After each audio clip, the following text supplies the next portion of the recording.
연암 박지원 선생은 조선 후기 한성부판관, 면천군수, 양양부사 등을 역임한 문신이자 실학자, 사상가, 외교관, 소설가이다.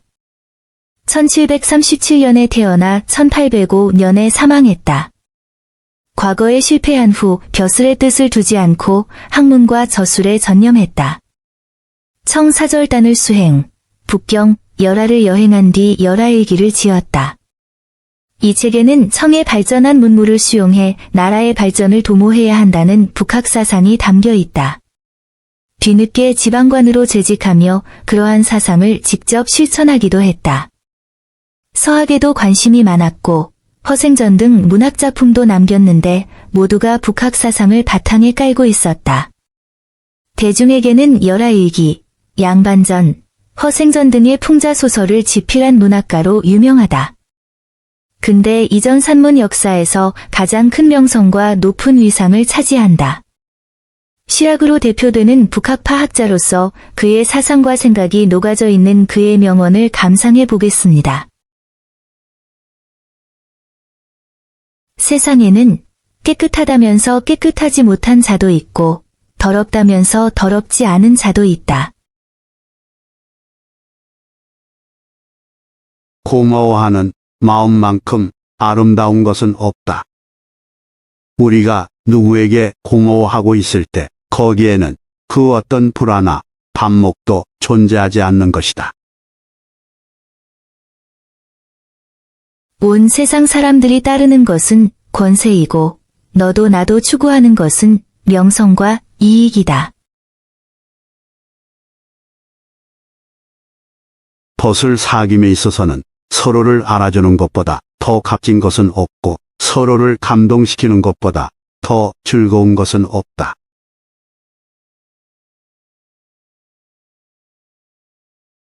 자기보다 나은 사람에게 묵기를 꺼린다면 이는 죽을 때까지 편협하고 무식한 틀 속에 자신을 가두는 것과 같다.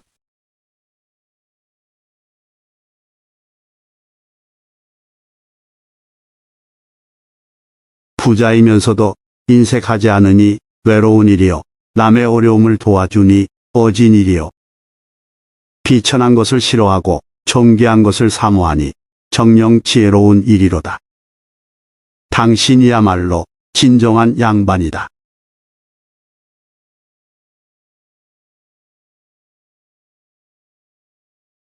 오직 마음으로서 벗을 사귀며 인격으로 벗을 찾아야만 도덕과 의리가 갖춘 벗이 될 수 있다.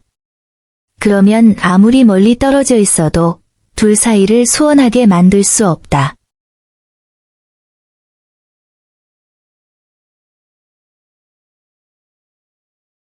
어찌하여 비슷함을 구하는가?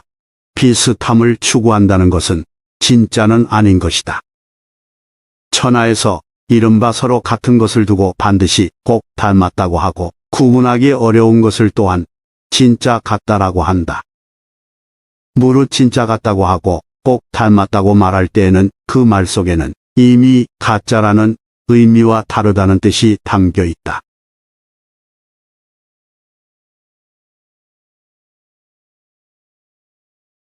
비록 하늘과 땅은 오래되었지만 끊임없이 새로운 것을 낳고 비록 해와 달은 오래되었지만 날마다 그 빛은 새롭다.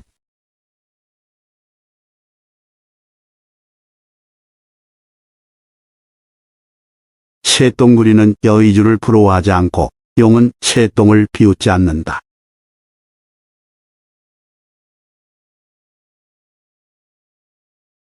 선을 따르면 길하고 악을 따르면 흉하게 될 뿐이다.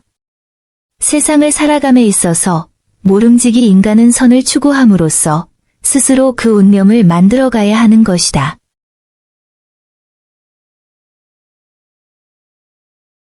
선비가 생활이 궁하다고 해서 풍상스럽게 구는 것은 수치스러운 일이요. 출세한 다음 제 몸만 챙기기에 급급해도 여간 수치스러운 일이 아니다.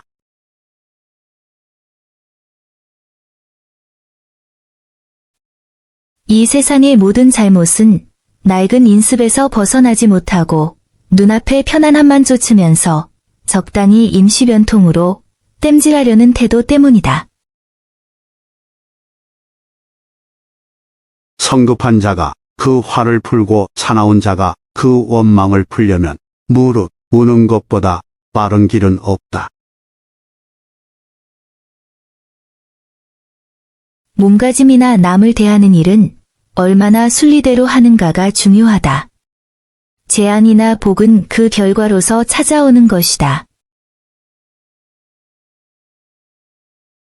그릇 만드는 사람을 천시에서는 좋은 그릇이 나오지 않는다. 장사꾼은 벗을 이익으로 사귀며 체면을 차리는 양반은 벗을 아첨으로 사귄다. 술에 취하면 상하 귀천을 막론하고 노도나도 개가 된다. 착한 마음이 드러나면 반드시 기쁜 안색을 띠게 되고 악한 마음이 드러나면 반드시 나쁜 안색을 띠게 된다. 하늘이 높다고 해도 머리를 아니 숙일 수 없고 땅이 두렵다 해도 발을 조심스레 내딛지 않을 수 없다. 학문이란 별다른 게 아니다. 한 가지 일을 하더라도 분명하게 하고 집을 한 채 짓더라도 제대로 지으며 그릇을 하나 만들더라도 정성스럽게 만들고 물건을 하나 조사하더라도 식견을 갖추는 일, 이것이 모두 학문의 일부이다. 저수라는 사람에게는 4가지 어려움이 있다. 첫째, 근본이 되는 학문을 갖추기가 어렵고, 둘째, 공정하고 밝은 안목을 갖추는 게 어려우며, 셋째, 자료를 종합하는 역량을 갖추는 게 어렵고, 넷째, 분명하고 명쾌한 판단력을 갖추기가 어렵다. 그래서 학문, 재주, 식견 이 셋 가운데 어느 하나라도 결여되면 제대로 된 저수를 할 수 없다고 말하는 것이다. 그러므로 저수라는 재주는 참으로 얻기가 어렵다고 하겠다. 학문하는 길에는 따로 방법이 없다. 모르는 것이 있으면 길 가는 사람이라도 잡아서 묻는 것이 옳고, 또한 종, 하인이라고 하더라도 나보다 하나라도 많이 알면 반드시 배워야만 한다.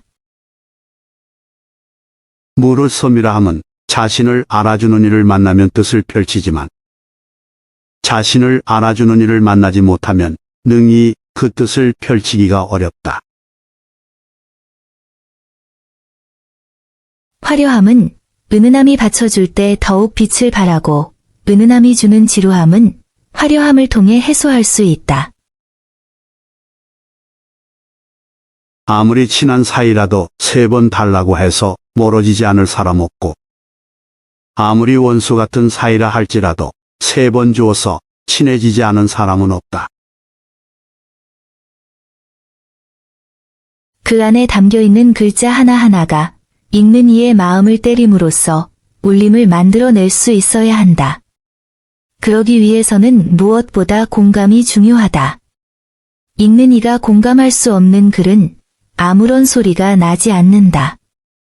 난다 하더라도 잡음일 수밖에 없다. 나 자신보다 더 두려운 건 없다.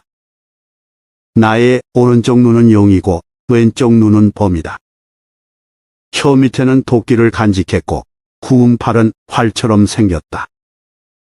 마음을 잘 간직하면 어린아이처럼 착해지지만 까딱 잘못하면 오랑캐가 될 수도 있다. 스스로를 삼가지 못하면 장차 제 스스로 물고 뜯고 망칠 수도 있다. 그래서 옛 성인의 말씀 가운데서도 사욕을 극복하여 예법으로 돌아간다고 하였고 사악함을 막고 참된 마음을 지닌다 하였다. 성인께서도 스스로를 두려워하고 삼간 것이다.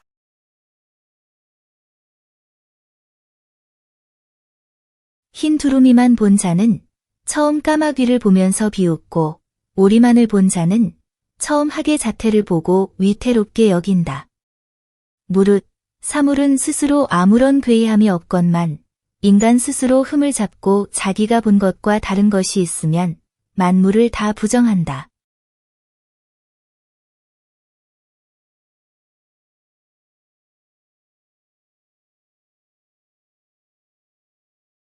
많은 사람들이 모인 곳에서 어떤 사람을 가리켜 제일이라고 말하지 말라. 제일이라는 것은 더 나은 것이 없다는 뜻이니 그 자리에 모인 모든 사람들이 침울해지고 기운이 빠지기 마련이다.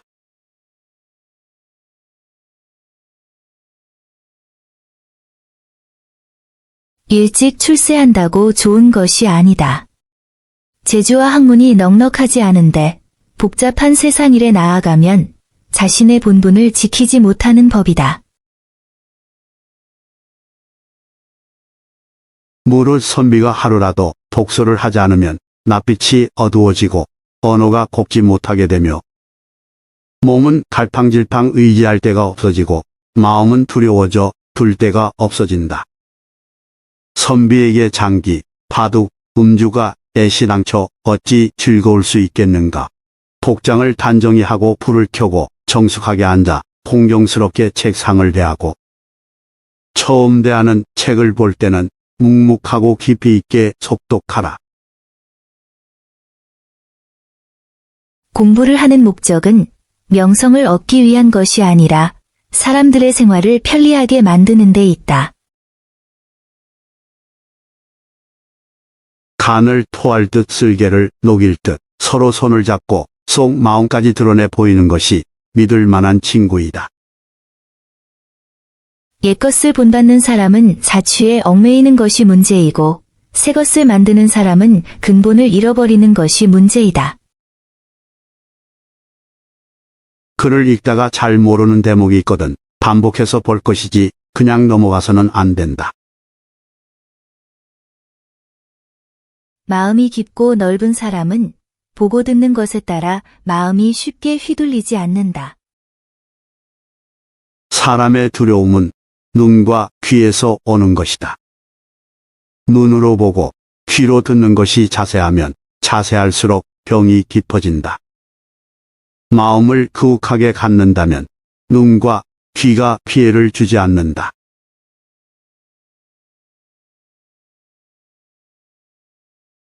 능히 옛것을 본받되 변통할 줄 알고 새것을 만들되 법도에 맞는다면 오늘날의 글도 옛 고전처럼 훌륭하게 된다.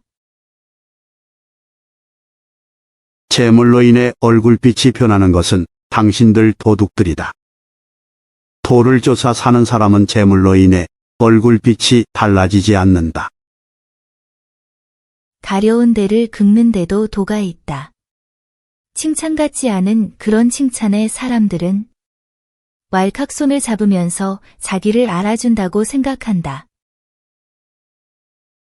세상을 살아감에 있어서 모름지기 인간은 선을 추구함으로써 스스로 그 운명을 만들어가야 하는 것이다. 훌륭한 사귐은 꼭 얼굴을 마주해야 할 필요가 없으며 훌륭한 벗은 꼭 가까이에 두고 지낼 필요가 없다. 마음으로 사귀고 덕으로 벗하면 되는 것이니 이것이 바로 도의로 사귀는 것이다.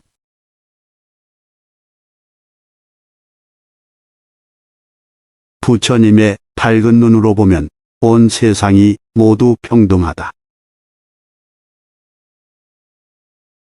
말년의 중풍을 앓던 선생은 삶을 다하기 직전 한양의 자택의 벗들을 불러 모아 술자리를 가지게 하여 집안을 떠들썩하게 했고 깨끗이 목욕시키라는 유언만을 남긴 채 숨을 거두었다고 합니다. 북학파의 영수는 그렇게 세상을 떠났습니다. 연암 박지원 선생은 오늘날 북한의 개성시 동력에 위치한 경기도 장단군 송서면 대세현에 매셔졌고 이후 고종조에 여러 차례 추증되었으며 순종조의 문도라는 시호를 내려 받으셨습니다. 5000년 역사 이래 제1가는 명문장이라 일컬어지기도 하는 연암 박지원 선생의 이려구도하기 중의 일부입니다. 나는 오늘에서야 도라는 것이 무엇인지 깨달았다. 마음을 그으기 하여 편견을 갖추지 않는 이는 귀와 두 눈이 탈이 되지 않으나 귀와 눈만을 믿는 이는 보고 듣는 것을 더욱 상세히 살피게 되니 그로써 병폐를 만드는 것이라. 오늘 내 마부창대가 말굽에 밟혀 뒤따라오는 수레에 실렸으므로 나는 홀로 말을 타고 고삐를 늦추며 강물로 들었다. 무릎을 굽혀 발을 모으고 안장 위에 앉아 있으니 한 번 잘못 곤두박질 치면 그대로 강물행이다. 강을 땅으로 삼고 강을 옷으로 삼으며 강을 몸으로 삼고도 강을 내 본성이라 삼아 까짓것 한 번 떨어지기를 각오했다. 그러자 내 귓속에 강물 소리가 없어지고 무릇 9번 강을 건너는데도 아무런 근심이 없어지니 마치 안방 안석 위에 앉고 눕고 생활하는 듯했다. 옛날에 우임금이 강을 건널 적에 황룡이 배를 등으로 떠받치는 위험을 당했으나 마음으로 죽음과 삶의 경계를 밝히고 나니 그 앞에 용이 용이건 도마뱀이건 크건 작건 문제되지 아니한 바 있다. 소리와 빛이란 마음밖에 사물이니 그 사물이 항상 사람의 귀와 눈에 탈을 만들어 사람으로 하여금 똑바로 보고 듣지 못하게 한다. 하물며 사람이 세상을 살아가며 겪는 험하고 위태함은 강물보다도 더 심하니 보고 듣는 것으로 인하여 돌연병폐를 만들미라. 내 장차 연암역 산중으로 돌아가면 다시 그 앞에 시냇물 소리를 들으며 이를 증언해보고 또 자기만 유익해 하고 자신의 총명함만을 믿는 자에게 이로써 경계하게 하리라. 마음이 시작이요 마음이 끝이라는 말 같습니다. 끝까지 시청해 주셔서 감사합니다. 구독, 좋아요는 큰 힘이 됩니다.